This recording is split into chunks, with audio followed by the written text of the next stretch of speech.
Welcome back into the Sports Source. This segment of our show brought to you by Lisa Atkins and her team at H&R Block in Knoxville. You see the number right there, 938-2100. Lisa's who I use for years and years to handle my taxes. I know Chuck Cavaleris has gone there in the past.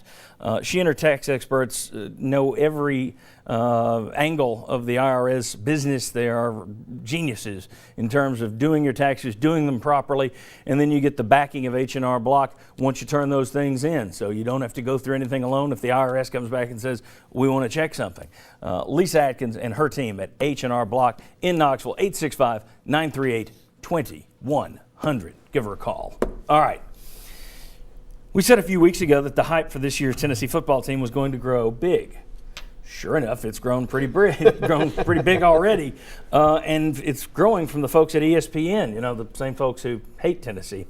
Mark Schlabach this week has Tennessee in his way too early top 25, ranks them at number 20. They're not just in at 25, they're not just skirting it, they're at number 20. Not to be outdone, his colleague Brad Edwards then put Tennessee in his early bowl projections in the Sugar Bowl. So he has them in one of the big 6 bowl games. Tennessee. Guys, scale of 1 to 10.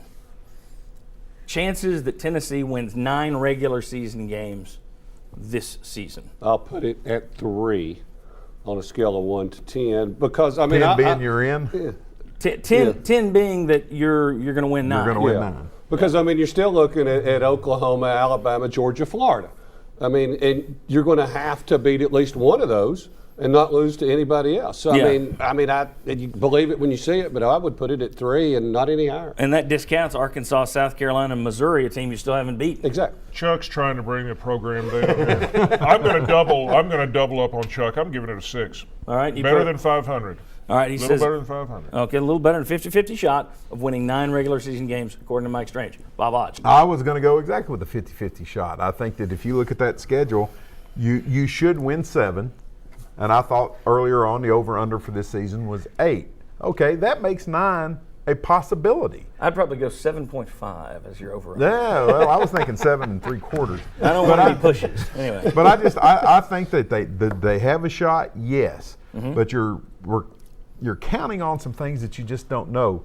Your freshman class coming in and having a big impact. Josh Dobbs staying healthy. Yeah. Josh Dobbs staying healthy, and your sophomores getting better and taking the next step. That offensive line, and that's the big question. Making a real improvement. I can understand putting them in the preseason top 20, but I can't. Go beat Florida for the first time in 10 years before you talk about Sugar that's Bowl. why that's all. Yeah. Well, I don't see the top 25 when you look at the SEC. Again, their schedule is, if you give them Bowling Green, Western Carolina, Kentucky, North Texas, and Vanderbilt, they would still need to go 4-3 against Oklahoma, Arkansas, Georgia, South Carolina, Florida, Alabama, and Missouri. When you consider they've never beaten Missouri, South Carolina is going to be better. Georgia's always tough. Arkansas looks like they're growing as you are. Oklahoma had a lot of change. It's still Oklahoma on the helmet. It's tough for me to say that they're going to win 9 games. But if you don't get 9 games in that regular season, you can forget top 20, and you certainly can forget Sugar Bowl. So I think that's I think that's pretty lofty expectations being handed on by ESPN. But all right, next segment. When we come back, Tennessee plays Kentucky up next. What do they have to do to pull the upset of the ages? Come on back on the Sports Source. Want your own man cave? Turn to Benedict Construction.